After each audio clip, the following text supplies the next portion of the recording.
Lo que vamos a hacer hoy, o la intención, era simplemente presentar el tema. La vivienda es un asunto muy complejo, del que conocemos nada más que una parte. Siempre es una simplificación, pero además se nos presenta el tema simplificado mutilándolo. No es porque nos hagan una síntesis de en qué consiste el problema de la vivienda. Siempre nos presentan una mutilación, un trozo del asunto. Es un tema complejo, que es lo que vamos describiendo aquí, porque tiene muchas variables, porque influye la economía, la sociedad, la cultura y todas esas partes importantes, vectores importantes que están actuando ahí, tienen un valor decisivo en el desarrollo humano. Y eso es lo que le confiere esa calidad de derecho básico. El alojamiento, siempre en la historia de la humanidad, ha sido un factor decisivo del desarrollo de la especie humana. Hasta tal punto que hay un giro en el desarrollo de la especie cuando los hombres y las mujeres se introducen en las cavernas. Increíblemente hay un retroceso. Hay un retroceso porque se pueden defender mejor de la inclemencia y de las fieras, pero empiezan a vivir en un ambiente mucho más contaminado y mucho más hacinados. Y eso produce una regresión en la especie. En épocas más cercanas, en la salida de la Edad Media, ocurre lo mismo. Cuando se crean los grandes burgos, mucha población vive en muy malas condiciones y hay una gran parte que sufre regresiones. Aumenta la mortalidad, baja la esperanza de vida, incluso baja el tamaño de las personas. De tal manera que no podemos concebir el desarrollo humano sin un alojamiento adecuado. Y interesa decir que la palabra que se debe utilizar es adecuado, a mi modo de ver, mucho más que la consigna de digno. Digno no le confiere cualidades al alojamiento. Adecuado sí. Adecuado a nuestras capacidades económicas, adecuado a nuestro tamaño familiar, a nuestra individualidad, a nuestro modo de vida. Sí podemos definir muy bien lo que es un alojamiento adecuado. Y también ir sustituyendo mentalmente la palabra vivienda por la palabra alojamiento. La vivienda es una forma de alojamiento, pero además es peligrosa porque induce a la cosificación, a fijarnos en la cosa, no en el contenido de la cosa, no en las relaciones humanas que están detrás de esa cosa. Y además es interesado, porque como veremos más adelante, para poder convertir una vivienda en una mercancía hace falta cosificarla, hace falta hablar de cosa, no de alojamiento, que es el derecho.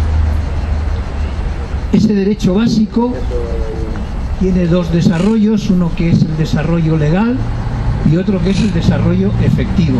Como sabéis, vivimos una sociedad que el tener legalmente derechos no hace que sean efectivos esos derechos. Pero incluso en este país en concreto, ese respaldo legal al derecho al alojamiento, que está recogido en la Constitución, está recogido de una manera contradictoria, porque al mismo tiempo que se recoge, y muy claramente, el derecho a la vivienda, el derecho al alojamiento, se recoge el derecho a poder comerciar y acumular con ella, y esas dos cosas son contradictorias. Los derechos, cuando se refieren a necesidades, si están, por otro lado, compensados por el poderlo utilizar como mercancía, destruyen ese derecho, que es lo que en este país ha estado sucediendo. La Constitución es contradictoria en este y en otros muchos puntos, pero en este especialmente. Y muchas veces se pone como ejemplo de una norma legal que plantea dos derechos que son contradictorios. Además de eso, está hacer efectivo ese derecho. El hacer efectivo ese derecho, como todos muy bien sabemos, tiene mucho más que ver con la propaganda partidista, política. En este país tiene un valor testimonial, no significa nada para arreglar el problema y además de eso es arbitrario, absolutamente arbitrario. No corresponde realmente con las necesidades de la gente. Ese desarrollo de esas posibilidades que da incluso la legislación hace que existan dos vías. Una que es el mercado inmobiliario, que es fundamentalmente entender la vivienda como un valor de cambio, como cualquier otra mercancía, y la vivienda pública, que sería lo que entendería mejor el valor de uso, donde lo que hay es un derecho al alojamiento que públicamente se satisface y no está en juego nada más que su valor de uso, no se intercambia. Un camino va hacia la lógica del beneficio, lo que prima es el beneficio, ignora las necesidades. Cuando alguien trafica con una vivienda no le importa lo que pasa dentro de esa vivienda o la gente que se queda fuera de ella, es un negocio. Y hay otra vía que es completamente distinta, que es la lógica de las necesidades. ¿Quién necesita alojamiento y quién no tiene satisfecha esa necesidad? Que hemos dicho que era una necesidad básica, un derecho fundamental porque condiciona el desarrollo de la vida. Hay dos puntos de partida en la vivienda. Uno de ellos es qué significa para los que tienen, para los poseedores, para los que tienen riqueza. La vivienda significa un medio de acumulación económica. Significa además poder acceder a una situación de lujo, de privilegio. Significa además que puede tener innumerables viviendas, dependiendo del dinero y del interés que tenga por tenerlas. La vivienda actúa en ese caso como una inversión y también como una forma de representación social. Para los que no tienen, para los desposeídos, para los que necesitamos trabajar para vivir, la vivienda es en muchos casos una necesidad insatisfecha, no adecuada a lo que necesitamos.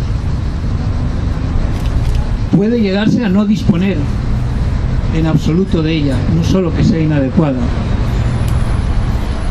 Significa además un expolio económico. Y en las últimas décadas eso ha tenido un enorme desarrollo. Hemos de dedicar una gran parte de nuestro tiempo, una gran parte de nuestro esfuerzo de trabajo simplemente a satisfacer una necesidad básica como es el alojamiento. Y no tenemos otra manera de resolverlo. No solo tienes que hacer ese esfuerzo que hay a familias que les lleva la vida y la vida de generaciones, sino que además, si dejas de pagar una parte, te quedas sin todo, que es la expresión más clara de la injusticia del derecho a la familia. La historia es fundamental para entender en qué momento estamos. La historia entendida como los porqués de los acontecimientos, no los acontecimientos, sino la explicación de por qué suceden las cosas. Normalmente nos suelen enseñar la historia o nos suelen mostrar la historia simplemente como un listado de acontecimientos que van unos detrás de otros. Y por esa vía prácticamente no entendemos después la situación en que nos encontramos. La historia es necesaria conocerla porque muchos fenómenos como este no se explican con una foto fija. Es necesario conocer el proceso que nos ha llevado hasta un determinado punto. Hoy día, sin conocer en este país cuál ha sido la trayectoria, el proceso de construcción del mercado inmobiliario, no se puede entender por qué se dan los fenómenos que se dan en este momento. Es una construcción histórica. Hemos de entenderla así y hemos de conocerla así.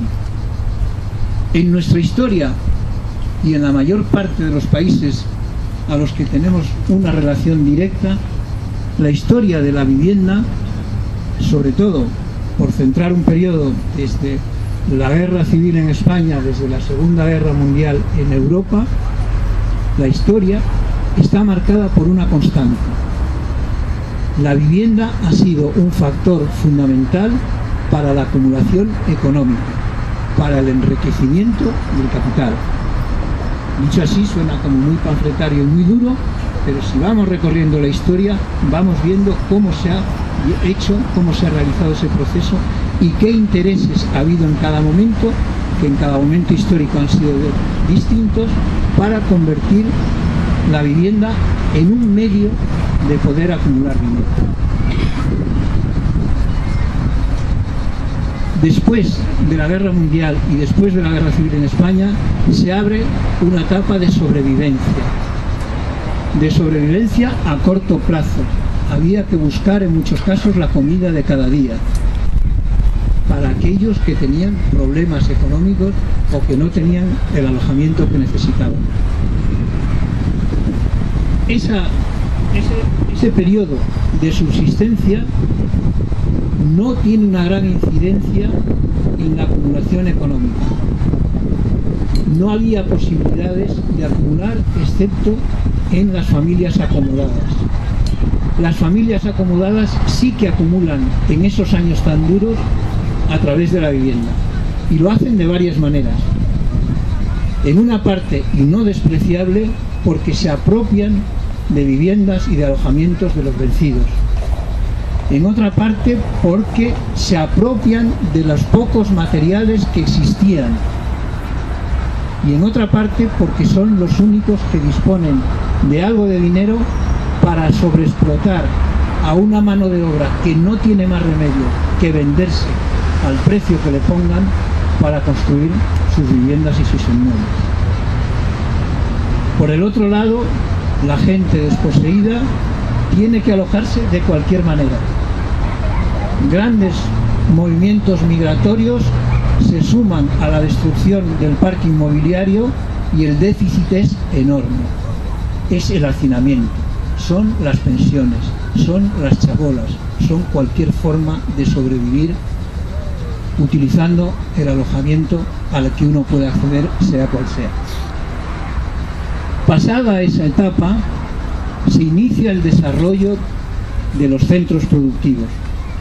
Ese desarrollo de los centros productivos va a abrir un nuevo espacio. La acumulación económica y los beneficios se obtienen en los centros de producción. Estamos aquí. Se obtienen en los centros de producción. Y para que esos centros de producción sean rentables, es necesario que los trabajadores rindan.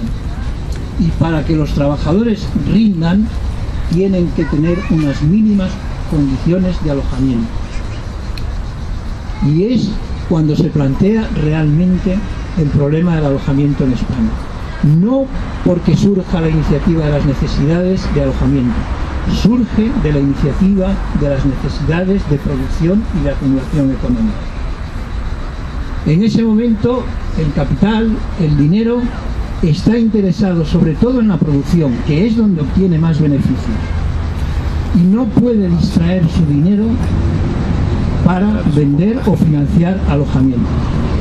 La solución es muy simple, que se ocupe el Estado. Y es cuando aparece el Estado como benefactor social, entre comillas, y como aquel que benéficamente permite